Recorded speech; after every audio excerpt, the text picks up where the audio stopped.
Bonjour, nous commençons ce MOOC sur les enseignes et afficheurs à LED par un rappel sur les circuits électriques.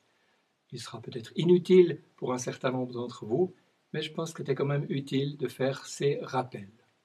Nous allons parler des électrons libres et du courant électrique, de la tension, de la résistance et de la loi d'Ohm.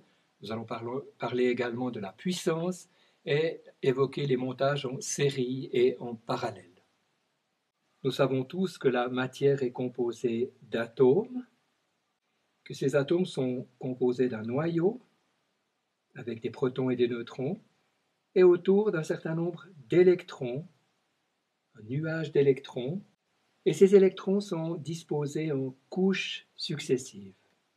Ce qui est intéressant, c'est que les électrons de la dernière couche sont parfois capables de se déplacer d'un atome jusqu'à un atome voisin. C'est la raison pour laquelle on parle d'électrons libres. Eh bien, lorsque le mouvement de ces électrons libres est ordonné, on parle de courant électrique. Les électrons se déplacent du pôle négatif vers le pôle positif, ce qui est normal puisque les électrons ont une charge négative. Il faut savoir que ces électrons se déplacent extrêmement lentement, quelques millimètres par heure. Par contre, ce qu'on appelle le courant électrique, qui a été inventé bien avant qu'on sache même l'existence des électrons, on va dire qu'il se déplace conventionnellement du pôle positif au pôle négatif.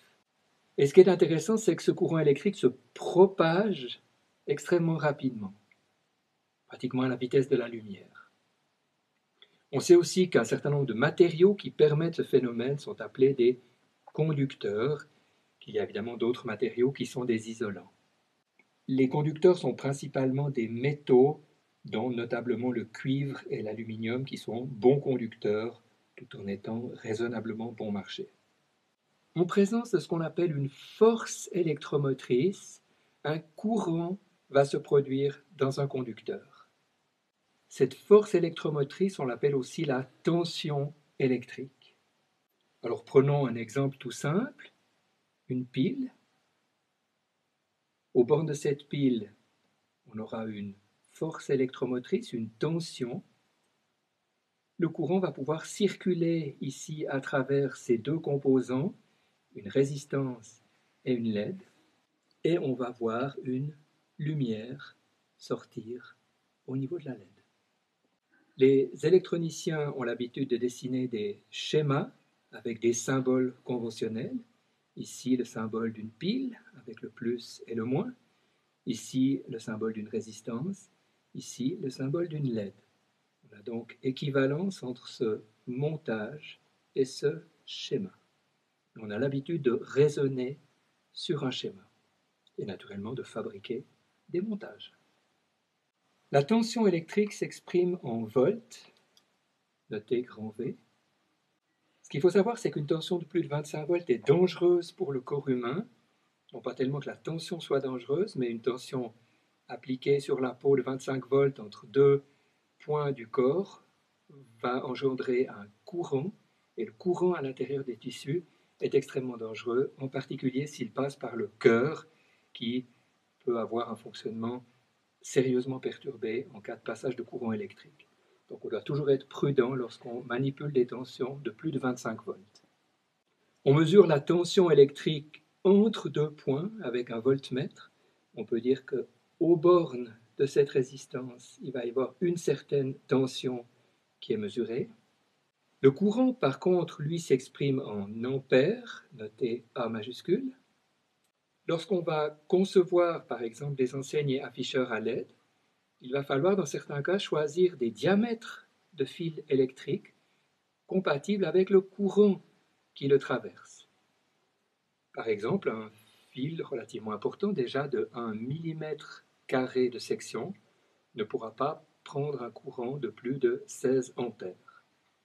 La mesure du courant électrique nécessite forcément la coupure du circuit. On va couper le circuit en un point et le courant passera à travers l'ampèremètre qui va mesurer le courant. On aura plutôt tendance à faire des mesures indirectes en mesurant une tension, On verra qu'on peut en déduire éventuellement un courant dans certains cas. Voici un exemple de circuit électrique réalisé avec une source de tension, par exemple une pile, et une résistance. Alors on va avoir la tension aux bornes du générateur, on va avoir un courant qui passe à travers la résistance. Dans tout le circuit, on aura le même courant qui circule, I1 est égal à I2. On observe que ce courant est d'autant plus grand que la résistance est petite.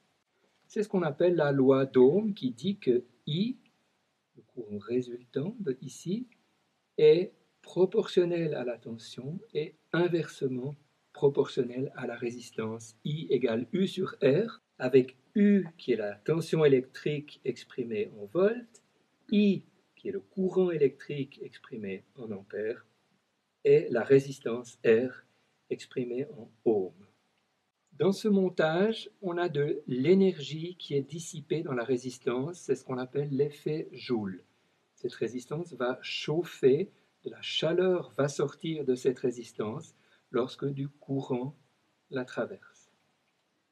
La puissance, c'est la quantité d'énergie par unité de temps, avec la formule P puissance est égale à U tension fois I courant. La puissance qui est donc exprimée en watts, W. À noter dans ce schéma qu'on a un rendement de 100%. Toute l'énergie électrique est dissipée en chaleur dans la résistance. Dans le cas particulier du montage qu'on a vu tout à l'heure avec une résistance, une LED, eh bien, ce qu'on souhaite, c'est qu'une partie de cette énergie soit émise en lumière. Une LED n'a évidemment pas un rendement de 100%, mais elle a un rendement qui est extrêmement élevé, qui s'exprime souvent en dizaines de pourcents, alors qu'une lampe à incandescence traditionnelle a un rendement beaucoup plus faible de quelques pourcents. Dans ce schéma, deux résistances ont été montées en parallèle. Et on voit qu'un certain courant va passer dans la première résistance, un certain courant va passer dans la deuxième résistance. Ce qu'on sait, c'est que la tension aux bornes de la pile est la même tension qu'aux bornes de cette résistance et qu'aux bornes de cette résistance. Donc U, la tension aux bornes de la pile, est égale à U1, la tension aux bornes de la première résistance, est égale à U2 aux bornes de la deuxième résistance, et on peut appliquer pour les deux cas la loi d'Ohm. On peut donc calculer le courant I1, le courant I2 de manière indépendante. Alors maintenant, quel est le courant résultant I ici? Eh bien, on comprend assez facilement que ça va être la somme de ces deux courants. En effet, on voit mal que du courant puisse sortir au niveau du nœud. Donc tous les courants qui entrent ressortent. C'est ce que dit la loi des nœuds de Kirchhoff. La somme des intensités des courants qui entrent par un nœud est égale à la somme des intensités des courants qui sortent du même nœud. Ou en d'autres termes, la somme algébrique des courants est nulle. Dans ce montage, on a des résistances cette fois montées en série, c'est-à-dire l'une après l'autre. On comprend bien que I1 est égal à I2 est égal à I, c'est le même courant. Qu'en est-il maintenant des tensions aux bornes de ces résistances? Eh bien, on pourrait les calculer si on connaissait I, mais on ne le connaît pas a priori. On va utiliser la loi des mailles de Kirchhoff. Dans une maille quelconque d'un réseau, la somme algébrique des différences de potentiel le long de la maille est nulle. Ça signifie que 5 volts est égal à cette tension plus cette tension. Donc on peut dire qu'avec un montage en série, les tensions vont s'additionner. Et par conséquent, les résistances vont s'additionner. La résistance globale sera la somme de ces deux valeurs. Voilà, nous avons posé quelques bases de l'électricité en parlant du courant, de la tension, de la résistance et en regardant quelques montages. Nous pourrons commencer à faire de petites enseignes à LED.